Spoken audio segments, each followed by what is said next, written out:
It was another Friday night, and I found myself alone in my apartment, scrolling mindlessly through social media while the sounds of the city hummed outside my window. My name is Alex, and I've been living in this apartment complex for about 8 months now.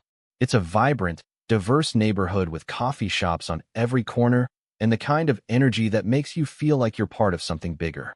I'd settled in well enough, made a few friends, and established my routine. But tonight, like many nights lately, I felt a peculiar kind of loneliness that social media and delivery food couldn't quite fix. I was just about to put on a movie when my phone lit up with a text message. The name that appeared made my heart skip a beat. Jake. He lived 3 doors down from me. Apartment 307. Jake, with his broad shoulders and easy smile. Jake, who helped elderly Mrs. Patterson with her groceries and who always had a friendly word for everyone. Jake, who I'd been secretly crushing on since the day I moved in, despite being almost certain he was straight. The message read simply, "Open or I'll knock louder." I stared at my phone, confused. Was this meant for me? I hadn't heard any knocking. And why would Jake be at my door at 10:30 on a Friday night? We were friendly neighbors, sure. We'd chat in the elevator or when collecting mail, and once he'd even invited me to a building-wide barbecue he was hosting on the rooftop. But we weren't exactly hanging out late at night friends. As if on cue, a soft knock sounded at my door. I froze, still in my loungewear, a faded university t-shirt and sweatpants that had seen better days. My apartment wasn't exactly visitor-ready either, with takeout containers from dinner still on the coffee table and laundry waiting to be folded on the armchair. Another text. "I can see your read receipt, Alex. Come on, open up." I couldn't help but smile at his persistence. There was something about Jake that always made me feel at ease, even when my heart was racing like it was now. I thought back to our first real conversation about 3 weeks after I moved in. I was struggling with a particularly unwieldy piece of furniture I'd ordered online, trying to maneuver it through the hallway to my apartment. Jake had appeared seemingly out of nowhere, offering to help with a warm smile that reached his eyes. We'd spent nearly an hour assembling the bookshelf together, talking about everything from our jobs to our favorite local restaurants. By the end, I was both grateful for his help and hopelessly attracted to him. Since then, there had been several moments that made me wonder if maybe, just maybe, there was something more than neighborly friendliness between us. The way his gaze would linger a beat too long when we talked. How he'd casually touch my shoulder or arm during conversations. The time he brought me soup when he heard I was sick. But I'd always dismissed these thoughts. Jake, with his rugby player build and stories about college girlfriends, couldn't possibly be interested in me. Yet here he was, texting from my hallway at nearly 11 at night. Another knock, slightly louder this time. I took a deep breath, ran a hand through my hair in a futile attempt to look somewhat presentable, and moved toward the door. My heart was pounding so loudly I was sure he'd be able to hear it through the wood. "Who is it?" I called out, playing dumb even though I knew perfectly well who was standing on the other side. "It's the pizza delivery guy. Who do you think?" Jake's voice was warm with amusement. "Come on, Alex, open up." I hesitated for just a moment longer, then unlatched the door and pulled it open. And there he was, leaning against my doorframe with a casual confidence that made my mouth go dry. He was wearing a simple gray t-shirt that hugged his torso and dark jeans. His brown hair was slightly tousled, as if he'd been running his hands through it, and his eyes, those deep hazel eyes, crinkled at the corners as he smiled at me. "Finally," he said, straightening up. "I was beginning to think you were ignoring me." I was surprised, I admitted, stepping back to let him in. It's not every day I get mysterious text messages from neighbors demanding entry. Jake chuckled as he walked past me into the apartment. "Sorry about that. I was going to call, but then I was already in the hallway, and..." He shrugged, looking around my living space with interest. "Nice place. Cozier than mine." I suddenly saw my apartment through his eyes. The mismatched furniture collected over years, the art prints on the walls, the overflowing bookshelf we'd assembled together. It wasn't fancy, but it was undeniably mine. "Thanks," I said, closing the door behind him. "Can I get you something to drink? I have beer, wine, or I could make coffee."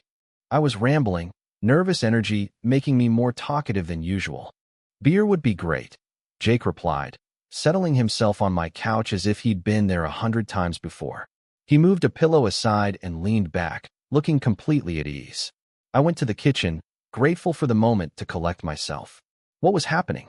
Why was Jake here? I pulled 2 beers from the fridge, opened them, and returned to find him looking at a framed photo of me with my sister at her graduation. Your sister? He asked as I handed him a beer.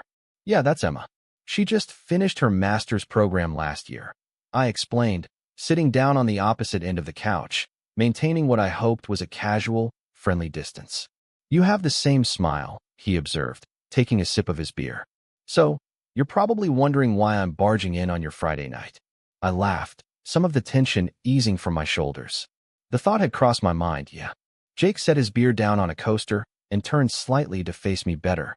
Honestly, I was sitting at home alone, and I just didn't want to be alone tonight. And you were the first person I thought of. His candor caught me off guard. There was a vulnerability in his admission that I hadn't expected, and it made something warm unfurl in my chest. I'm glad, I said softly. I wasn't exactly having the most exciting night either. What were you up to? He asked, gesturing to my laptop, still open on the coffee table. Oh, you know, the usual glamorous Friday night. Scrolling through social media, contemplating which show to re-watch for the 3rd time. I smiled self-deprecatingly. Living the dream. Jake laughed, and the sound filled my apartment, making it feel more alive than it had in weeks. Well, now you have me to entertain you. Lucky you. Lucky me indeed. I agreed, and I meant it more than he could know. We fell into conversation easily after that, talking about our weeks, our jobs, the latest building gossip. Jake worked in architectural design, and he spoke passionately about a project he was currently working on, a community center that would include spaces specifically designed for LGBTQ+ youth. I was surprised by his enthusiasm for the project. It's important, he said when I commented on it. Safe spaces can be life-saving, especially for kids who don't have support at home. There was something in his voice, a personal note, that made me wonder. That's really great, I said sincerely. As someone who could have used spaces like that growing up, it means a lot to hear you say that. Jake's eyes met mine, and there was a moment of understanding between us. Yeah, I get that. The conversation shifted then, becoming deeper, more personal. Jake asked about my coming out experience, and I found myself telling him things I didn't often share. About my conservative hometown, my parents' initial struggle to accept me, the freedom I felt when I finally moved to the city and could be fully myself. It must have been hard, he said, his voice gentle, but also liberating, in a way, to just be who you are without apology. I nodded, taking a sip of my beer. It was both. Still is, sometimes. But I wouldn't trade being authentic for anything. I paused, then added carefully, what about you? Have you always lived in the city? Jake shook his head. Grew up in a small town too, about 3 hours from here. Came to the city for college and never left. He was quiet for a moment, picking at the label on his beer bottle. My experience was different from yours. I've always kind of fit expectations, you know? Played sports, dated girls, did what was expected. There was something in his tone, a heaviness that suggested there was more to the story. I waited, giving him space to continue if he wanted to. The thing is, he said finally, looking up at me with a vulnerability that took my breath away, I've been questioning a lot of things lately. About myself. About what I really want versus what I've been doing because it's what everyone expected of me. My heart was hammering in my chest now. Was he saying what I thought he was saying? That takes courage, I said softly. Questioning. Being honest with yourself. Yeah, well, he gave a small, self-deprecating laugh. I'm still figuring it out. But I know that I feel comfortable with you, Alex. More myself than I have with anyone in a long time. The air between us seemed to change, charged with something new and fragile. I wasn't sure what to say, afraid of breaking whatever was happening between us. I'm glad, I finally managed. That you feel comfortable with me, I mean. Jake smiled, and it was different from his usual confident grin, softer, more uncertain. Me too. We lapsed into silence, but it wasn't uncomfortable. There was a weight to it, a sense of possibility that hung in the air between us. I was acutely aware of every inch of space separating us on the couch, of the rise and fall of his chest as he breathed, of the way the soft lamplight caught in his hair. Can I ask you something? Jake said suddenly, breaking the silence. Of course. How did you know? That you were gay, I mean. Was it something you always knew, or was there a moment when it just clicked? I considered his question carefully, sensing its importance. A bit of both, I think. Looking back, there were signs from when I was young, crushes on male teachers, that kind of thing. But I didn't have the language for it then. The click moment came in high school, when I developed feelings for my best friend. It was terrifying and exhilarating all at once. This realization that, oh, this is who I am. Jake nodded slowly, absorbing my words. And now? How do you? I mean, when you're interested in someone, how do you know if they might be interested back? Especially if they're not openly gay. My pulse quickened. This conversation was veering into territory that made me both nervous and hopeful. That's the eternal question, isn't it? I said with a small laugh. It's not always easy. You look for signs, lingering eye contact, casual touches, specific kinds of compliments. But ultimately, sometimes you just have to take a risk. Be brave enough to put yourself out there. Be brave, Jake repeated quietly, almost to himself. Then he looked at me directly, his gaze intense. Like showing up at someone's door late at night for no real reason except that you wanted to see them. The air between us seemed to crackle with electricity. Yeah, I said, my voice barely above a whisper. Like that. Jake set his empty beer bottle on the coffee table and shifted slightly closer to me on the couch. Alex, he said, my name sounding different somehow in his mouth. I didn't just come here because I was lonely. My breath caught in my throat. No. He shook his head, and I noticed a faint flush creeping up his neck. No. I came because I've been thinking about you. A lot. And I couldn't go another day just wondering what it would be like to. He trailed off, but his eyes dropped briefly to my lips, and I understood what he couldn't quite say. The moment stretched between us, taut with possibility. Jake, I said softly, are you sure about this? Because if this is just curiosity or experimentation for you. It's not, he interrupted, his voice firm despite the vulnerability in his eyes. I mean, yes, I'm still figuring things out, but this, what I feel when I'm with you, this is real. I'm sure about that. There was another beat of silence, heavy with anticipation. And then, before I could overthink it, before fear could hold me back, I leaned in and pressed my lips to his. For a split second, Jake froze, and my heart plummeted. But then his hand came up to cup my cheek, and he was kissing me back with a gentleness that made my chest ache. His lips were soft, the slight stubble on his jaw a pleasant friction against my skin. It was tentative at first, exploring, but then deepened as we both gained confidence. When we finally pulled apart, Jake's eyes were wide, a mixture of wonder and desire that made me feel both powerful and utterly vulnerable. Wow, he breathed, a smile slowly spreading across his face. That was, yeah, I agreed, unable to stop my own smile. It was, he laughed then, a sound of pure joy that was so infectious I couldn't help but join in. I've been wanting to do that for weeks, he admitted, his hand still resting lightly on my shoulder. Since that day on the rooftop, when you were talking about your work, and the sun was setting, and you looked so, I don't know, so perfectly yourself. I couldn't stop thinking about what it would be like to kiss you. His words sent a rush of warmth through me. I never thought. I mean, I hoped, but I didn't think you were. Interested in men? Jake finished for me. Neither did I, for a long time. Or maybe I did know, deep down, but it was easier not to examine it too closely. He sighed, running a hand through his hair. I dated women in college, and it was fine, you know, but it never felt like it was supposed to feel. And then I met you, and suddenly everything made sense in a way it never had before. I reached for his hand, intertwining our fingers. That's a lot to process. Are you okay with all of this? Jake squeezed my hand, his thumb tracing small circles on my skin. I'm more than okay. I feel like I can finally breathe properly, if that makes sense. Like I've been holding my breath for years without even realizing it. We talked for hours after that, moving closer together on the couch until I was tucked against his side, his arm around my shoulders. He told me about his conservative family, his fears of disappointing them, the girlfriends he'd dated because it was expected. I shared more about my own journey, the challenges and joys of living authentically, the community I'd found. As the night deepened around us, so did our connection, each revelation bringing us closer. It was nearly 3 a.m. when Jake finally said he should probably go. We stood at my door, reluctant to end the night. So, he said, his hands resting lightly on my waist, what happens now?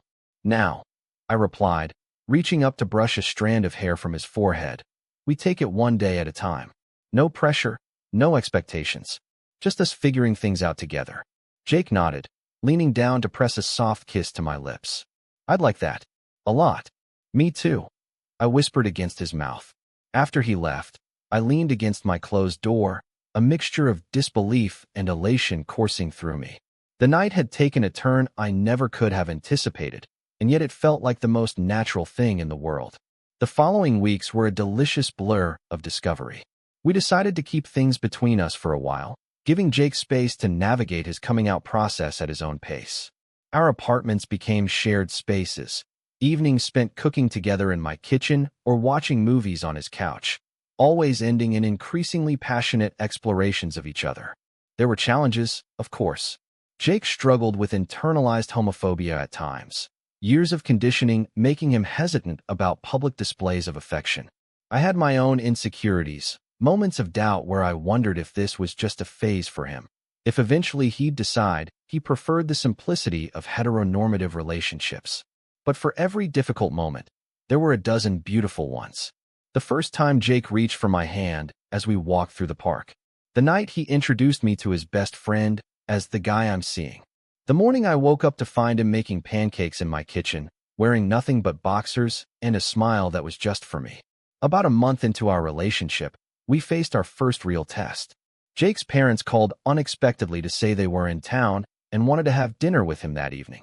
He froze when he got the call, panic flashing across his face. "You don't have to tell them anything you're not ready to share," I assured him after he hung up, trying to ignore the twinge of hurt I felt at his obvious distress. "This is your journey, Jake. You get to decide the pace." He looked at me for a long moment, something shifting in his expression. "Would you come with me? To dinner?" The question caught me off guard. "Are you sure? I don't want to make things complicated for you." Jake took my hands in his gaze steady despite the nervousness I could see behind it. "You're not a complication, Alex.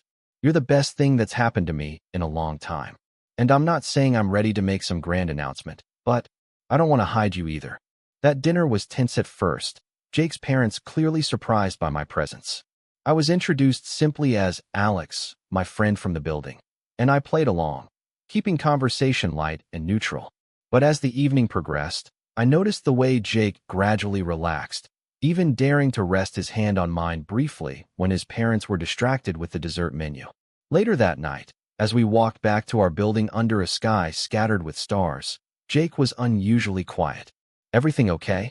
I asked, giving him space to process whatever was on his mind. He stopped walking, turning to face me under the glow of a streetlight. "I want to tell them. Not tonight, but soon. I want them to know who I really am and how happy you make me." The sincerity in his voice made my throat tight with emotion. "That's a big step. Are you sure you're ready?"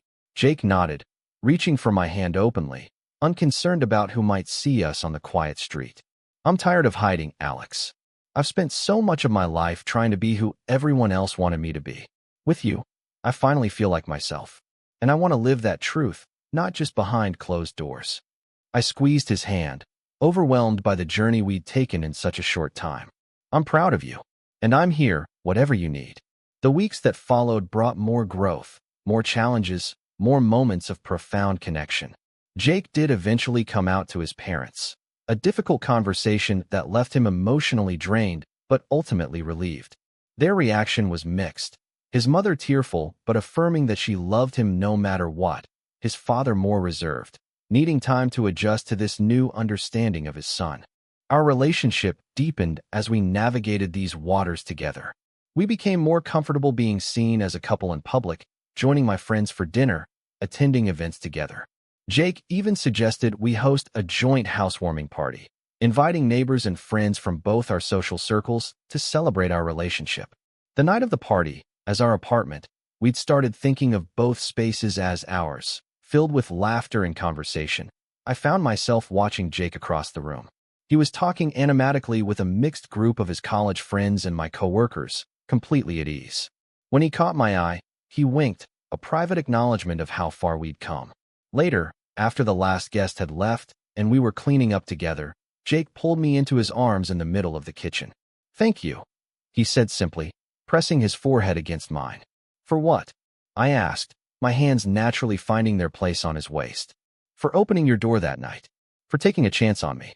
For being patient while I figured things out. His voice was thick with emotion. For showing me what it feels like to truly love someone. My breath caught at the word love. It was the first time either of us had used it, though I'd felt it growing between us for weeks. Jake, I whispered, my heart so full I could barely speak. I do love you. So much. His smile was radiant as he pulled me closer. I love you too, Alex. More than I ever thought possible. As we stood there in the quiet aftermath of our celebration, surrounded by the evidence of our intertwined lives, I thought back to that text message that had started it all. Open, or I'll knock louder. Jake had been asking for entry not just to my apartment, but to my life, my heart. And in opening that door, I'd found something I hadn't even known I was looking for. A love that challenged us both to be braver, more authentic versions of ourselves. Sometimes the most unexpected knocks on our door can lead to the greatest adventures of our lives. And as Jake's lips found mine in the soft light of our kitchen, I was profoundly grateful that I'd had the courage to answer. Total _char_count. 18,757.